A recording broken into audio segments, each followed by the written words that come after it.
2042 साल उसको 1 गतेबाट मेरो चाहिँ यो फलाम काममा आबद्ध भएको इतिहास छ। त्यहाँदेखि यता मैले केही पेसा गरेर आफ्नो जीवन निर्वाह गर्दै आएको छु।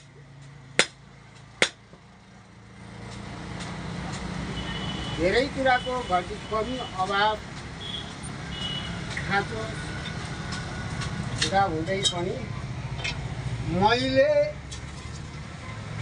मैले गरेको यो परिश्रम मेहनत श्रम र सिपबाट समाजलाई सहयोग पुर्याएर थोरै लिएर थोरै खाएर म सन्तुष्टि भएर समाजको सेवा गराएको रूपमा आजसम्म काम गर्न पाएँ। म धेरै खुसी छु।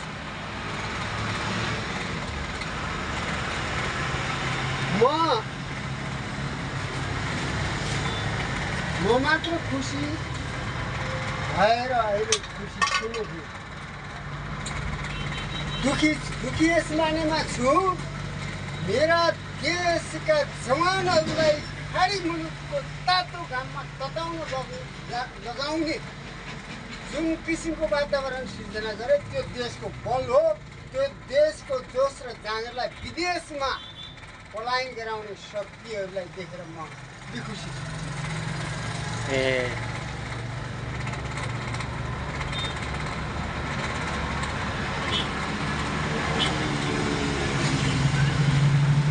मेरो इच्छा यो हो कि मेरो देश नेपालको माटोमा जन्मिएर नेपालको माटोमा उनीहरूको नाभि गाडिएको छ। नेपालसँग मातृभूमिको नाता छ, तर मातृभूमिको नातामा उनीहरूले रमाउन नपाउने दुःखको कुरा, कमाउन नपाउने दुःखको कुरा, जमाउन नपाउने दुःखको कुरा यो राज्यले नीति बनाउन सक्यो।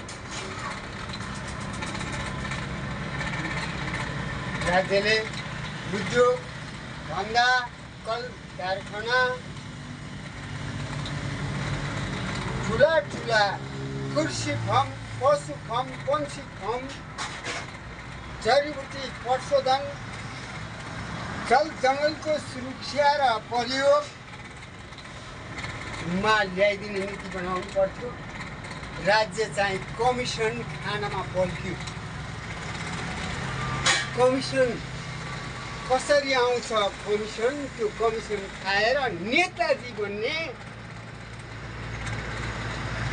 घोडबाजीले गर्दा प्रत्येक जनताको थापलामा नजाने कति छ ऋण छ, विदेशी ऋण। अब यो ऋणबाट मुक्त हुनुको लागि यो झोपडीबाट राजनीति सुरु भयो। प्रत्येक जनतालाई र देशलाई ऋणबाट मुक्त गराउन, प्रत्येक जवानहरूलाई रोजगार दिलाउन यो झोपडीबाट राजनीति सुरु हुँदैछ। यसमा जनताको ध्यान जाओस्। धन्यवाद।